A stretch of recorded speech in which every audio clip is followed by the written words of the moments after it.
اب یہاں پر ہمارے طلبہ سوچنے لگ جاتے ہیں کہ جناب اگر یہ دلیل ہے تو ہم نے تو یہ پڑھا کہ جناب دلیل دو کم از کم دو قضایا سے مرکب ہوتی ہے، ایک کو ہم صغرا کہتے ہیں، دوسرے کو کبرا کہتے ہیں۔ اب کہاں یہاں صغرا کہاں ہے، کبرا کہاں ہے، کوئی ہمیں بتائے تو صحیح۔ حد اوسط ہم کیسے گرائیں گے اور شکل اول پر لائیں گے، شکل ثانی ثالث رابع کس پر لائیں گے، بتائیں تو صحیح۔ تو چلیے آج ہم آپ کو بتاتے ہیں، وہ یہ ہے کہ ایک شخص جس کا یہ دعویٰ ہے کہ آج اتوار ہے، آج چھٹی ہے، اور اس پر اس نے بطور دلیل کہ یہ قضیہ کہا ہے کہ آج اتوار ہے۔ اس کا صاف مطلب یہ ہے کہ اگر اس سے یہ پوچھا جائے کہ جناب آج اتوار ہے تو کیا ہوا، تو آگے سے جواب دے گا کہ ہر اتوار کو چھٹی ہوتی ہے بھائی۔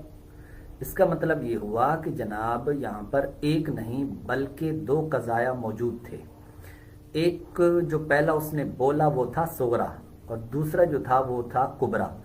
اور اکثر طور پر صغرا جو ہوتا ہے، معذرت یہاں پر الٹ لکھا گیا، کبرا محذوف ہوتا ہے، اکثر طور پر کبرا محذوف ہوتا ہے، اور کبھی کبھار جو اکثر صغرا جو ہے یہ محذوف ہوتا ہے، معذرت کبرا محذوف ہوتا ہے، اور کبھی کبھار جو ہے وہ صغرا یہ بھی محذوف ہوتا ہے۔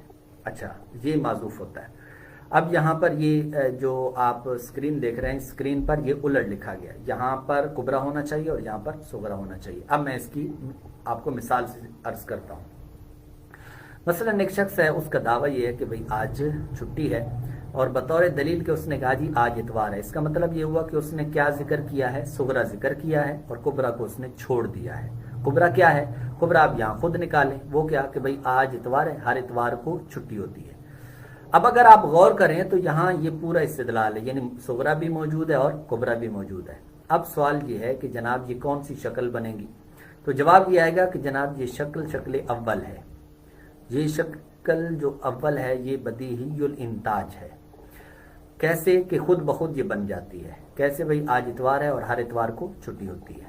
اچھا، اب آپ اگر غور کریں تو یہاں پر جو اتوار ہے یہ خود بیچ میں سے حد اوسط ہے جو کہ گر رہی ہے، اور گر کر پھر جناب جو نتیجہ نکالا گیا وہ کیا ہے کہ آج چھٹی ہے۔ اب یہ جو آج چھٹی ہے نتیجہ نکالا گیا ہے، تو یہ ہمیں پتہ بھی نہیں چلا، نادانستگی کے اندر ہم نے یہ سب کچھ کر لیا۔ اس کا مطلب یہ ہوا کہ ہماری گفتگو کے اندر یہ اکثر طور پر ہم استدلال کر رہے ہوتے ہیں، تو استدلال کے اندر اس طرح کے جو کبرے ہوتے ہیں وہ محذوف ہوتے ہیں، ہمیں پتہ نہیں چل پاتے۔ اچھا، اب اس کے بعد ایک اور شخص ہے، انہوں نے کہا جی آپ آج جاب پر نہیں گئے؟ اس نے کہا نہیں، آج میں بیمار ہوں۔ اب یہ اس نے صغرا بولا ہے۔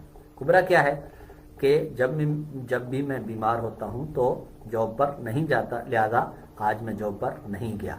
اب دیکھیے کبرا یہاں معذوف تھا اور اس نے بولا نہیں ہے، تو اکثر طور پر ہماری گفتگو کے اندر کبرا محذوف ہوتا ہے۔ اسی طرح ایک شخص ہے، وہ پاس ہو گیا، کامیاب ہو گیا، کسی ٹیسٹ کے اندر کامیاب ہو گیا۔ اب وہ کہتا ہے، وہ اپنے والد صاحب کو یا کوئی بھی آ کر اس کو بتاتا ہے اور کہ بھئی تم کامیاب ہو گئے ہو، تم پاس ہو گئے ہو۔ اس نے کہا کہ میں کیسے پاس ہو گیا، یعنی مجھے پاس نہیں ہونا چاہیے تھا۔ تو اب سامنے والا اس کے پاس ہونے پر دلیل دیتا ہے اور کہتا ہے کہ جناب اس لیے کہ تم قابل تھے، اور ہر وہ کہ اب یہ کبرا رہا ہے، ہر وہ کہ جو قابل ہوتا ہے وہ کامیاب ہو جاتا ہے، لہذا تم کامیاب ہو۔ اب یہاں پر اگر آپ غور کریں تو صرف صغرا بولا گیا ہے اور کبرا یہاں پر خود بخود معذوف تھا جس کو نکال لیا گیا۔ تو اب یہ پہلی مثالیں ہیں، چند ایک مثالیں آپ کے سامنے رکھی ہیں، اس طرح کی آپ ہزاروں مثالیں بنا سکتے ہیں۔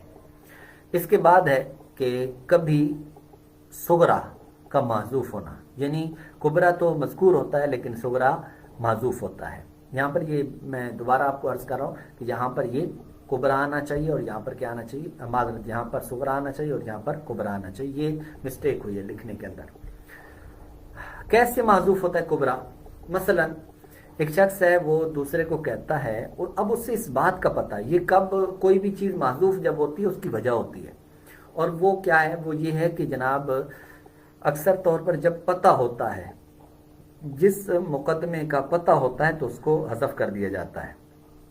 مثلا ایک شخص ہے تو اسے یہ تو پتہ ہے کہ آج اتوار ہے، لیکن اس کو یہ نہیں پتہ تھا کہ جناب یہ جو مثال کے طور پر اب اس کو ایک مثال سے سمجھیں، ایک شخص ہے وہ کسی کمپنی کے اندر اس نئی اس کی جاب لگی، وہاں پہ وہ اتوار والے دن پہنچ گیا، اب دیکھا تو ہر طرف سنسان، کوئی بھی نہیں ہے۔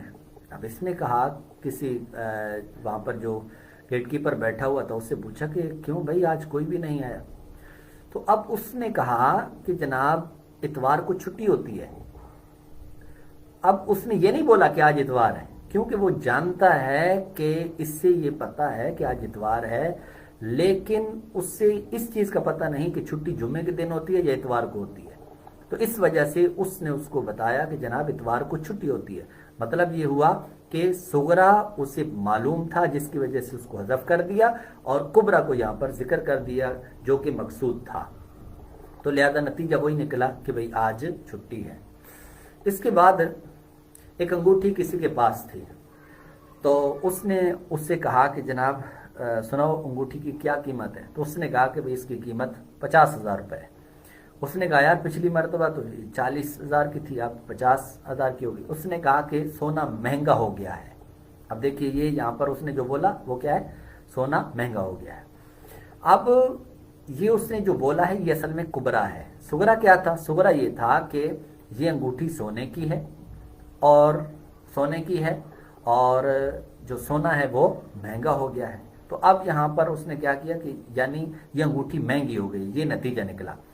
تو اب جب یہ نتیجہ نکلا تو اس سے یہاں پر اس نے صغرا کو کیوں حذف کر دیا کیا؟ اس لیے کہ اس سے یہ پتا تھا کہ جناب اسے یہ تو پتا ہے کہ یہ انگوٹھی سونے کی ہے، لیکن اسے یہ نہیں پتا کہ یہ مہنگی کیوں ہوئی ہے، یہ مہنگی کیوں ہوئی۔ تو اب اس نے وجہ بتائی کہ جناب کیونکہ سونا مہنگا ہو گیا ہے۔ اچھا، اب اسی طریقے سے اوپر والی ایک مثال ہم نے جو دی تھی کہ جو کبرا ہے وہ اکثر طور پر محذوف ہوتا ہے، اسی کو آپ اس طور پر بھی لے سکتے ہیں۔ مثلا ایک شخص ہے، اس کو جب بتایا گیا کہ جناب تم پاس ہو گئے ہو، تو وہ کہتا ہے کہ جناب میں پاس ہو گیا ہوں۔ اب اسے یہ تو پتا ہے کہ وہ قابل تھا، لیکن وہ یہ نہیں جانتا تھا کہ بھئی جو قابل ہے وہ پاس ہو جاتے ہیں۔ خیر ایسا ہوتا کم ہے، لیکن یہاں پر مثال بنانے کے طور پر عرض کر رہا ہوں۔ تو اب وہ آگے سے کہتا ہے کہ بھئی قابل جو ہوتے ہیں وہ پاس ہو جاتے ہیں، تو مطلب کیا ہے کہ تم کامیاب ہو گئے، تم پاس ہو گئے ہو۔ تو اس طور پر یہ بہت کم ہوتا ہے کہ جو صغرا ہے وہ محذوف ہو اور کبرا مذکور ہو۔ اکثر طور پر ہماری گفتگو کے اندر جو کبرا ہے وہ محذوف ہوتا ہے اور صغرا مذکور ہوتا ہے، یعنی ایک جو جملہ ہوتا ہے، ایک قضیہ ہوتا ہے، اس کو ہم ذکر کرتے ہیں اور اسی سے ہی دلیل کو مکمل کر لیا جاتا ہے۔ اب اس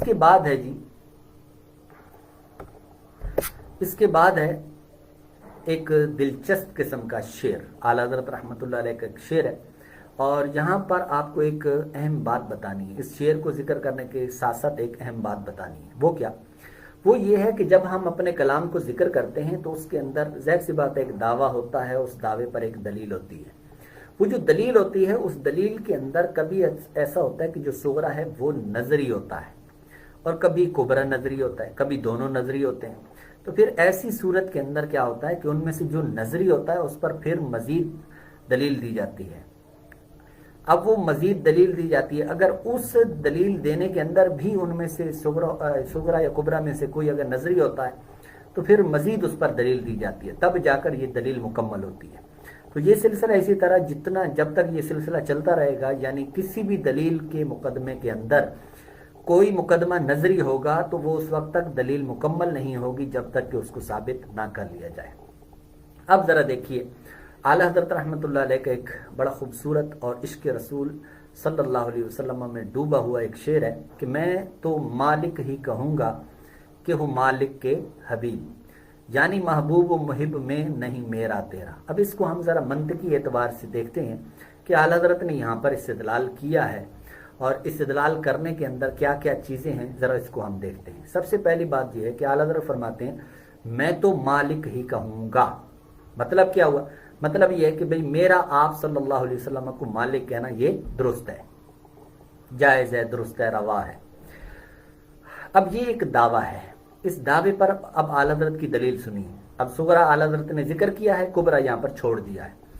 صغرا کیا ہے کہ آپ مالک ہیں، آپ مالک ہیں۔ معذرت، یہاں پر دونوں کو ہی ذکر نہیں کیا گیا، بلکہ اس کے بعد والا جو تھا اس دلیل کو ذکر کیا ہے، لیکن ہم یہاں پر اس کو بھی ایک بنیادی طور پر ایک چیز تھی، اس کو بھی ہم ذکر کر رہے ہیں کہ آپ مالک ہیں۔ سب سے پہلے یہ کہ آپ مالک ہیں، اور ہر وہ کہ جو مالک ہوتا ہے اس کو مالک کہنا درست ہوتا ہے، لہذا میرا مالک آپ صلی اللہ علیہ وسلم کو مالک کہنا درست ہے۔ تو اس طریقے پر یہ صغرا ہوا، آپ مالک ہیں، اور کبرا یہ کہ ہر وہ جو مالک ہو اسے مالک کہنا درست ہے، تو یہ کبرا ہے۔